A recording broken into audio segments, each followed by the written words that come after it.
ভাই আমি সত্য কথা কইতেছি ভাই, বল করিস না ভাই।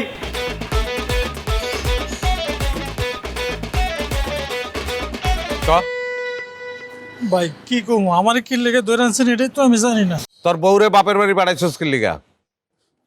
ভাই ওটা তো আমার বউ না, প্রাইভেট গোয়েন্দা, আমার খালি সন্দেহ করে। আমি অফিসে যাইতে পারি না, বাজারে যাইতে পারি না, ভাই ব্রাদার বন্ধু বান্ধব লাগে একটু দেখা করবো সেটাও পারি না, খালি সন্দেহ করে। ফোনে যদি কারোর সাথে একটু কথা বলি মনে করে কি কোন মেয়ের সাথে কথা বলতেছি। আমি যদি ফোনটা একটু টিপি করি তাহলে মনে হয় কি সেটাও মেয়ের সাথে কথা বলতেছি। অফিস থেকে যদি বাইরে একটু ঘুরতে যাই মনে করে কোন মেয়ের সাথে জানি আমি ঘুরতে গেছি। এমনকি বসের যে একটু ফোনটা রিসিভ করবো সেটাও পারি না ভাই, আমার খালি সন্দেহ করে।